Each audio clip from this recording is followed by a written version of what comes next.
let's play a game. What actually is our big idea? We're Project Bucephalus. I'm Faith, this is Anita, and that's our drive team and robot Valance. Give us a wave. So, Valance was built in 8 weeks by a group of high schoolers from Wollongong for the first robotics competition. Here, 6 52-kilo robots drive around a field the size of a tennis court to complete challenges. But it's not a battle bots. Here, you get red-carded if you damage another robot. Now, I do hate to break it to you, but this isn't going to be a TED Talk about the role of robotics or AI. It's just not important to what we have to say. This is our team at the World Championships in Houston. Out of the 4,000 teams around the world, 600 earn a chance to compete here. 16 countries are represented in a massive 4-day event that puts 50,000 people in a building. Unfortunately, we can't tell you the story of an underdog team from Wollongong winning the competition, because we did not win. We were mediocre at best. Again, it's kind of just not that important. This is Annika, our championship driver, and probably the youngest at the event. She was only in year 8 when she drove in 42 matches in 2 countries this season. But as much as we'd like to tell it, this is not the story of a plucky young girl beating on the big boys. Her story just isn't that important to our talk. At these championships, being the winning robot actually means you come in second. This is us winning the top award in the global program, Impact, honouring a role model team that champions STEM education, inspires leaders, and changes culture.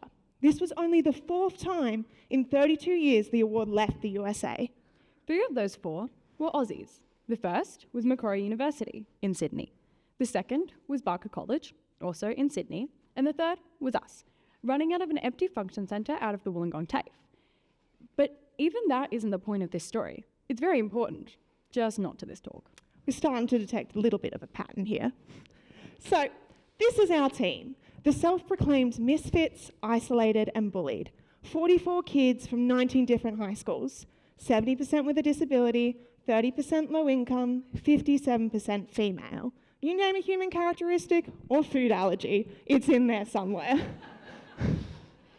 Now, this isn't a heartwarming, inspiring story about a group of kids from Wollongong that will give you hope for the future. You really should meet some of these kids, but they're not the important reason why we're here today. In a decade, we've introduced nearly 10,000 kids to robotics in after-school classes running every day of the school week, which we have now elevated into formal therapy and vocational training for kids and adults with disabilities. But you can bet that after-school activities really aren't that important to why we're here. Our programs reach those that normally get overlooked. We create teams where students with and without disabilities compete as equals. We teach in preschools, visit nursing homes. We even use robotics to divert at-risk youth from criminal behaviour, breaking the cycle of reoffending. This isn't going to be an uplifting story about students teaching their peers from underrepresented groups, creating bonds and unlikely friendships. It's just not that important. This is a student in one of our many classes. She's one of the 50% of our students that have a disability, seeking an escape from social isolation and bullying through our programs. She was told she wasn't important. What happens when you give a kid like that a robot and a chance? Everything becomes important. They find a lifeline and acceptance. They find a way forward and a way out. The kids with disabilities see themselves in their teachers. They find belonging and safety.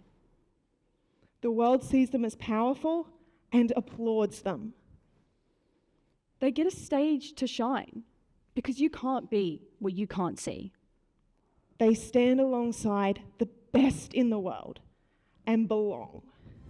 Congratulations, Team 5985, Project Bucephalus.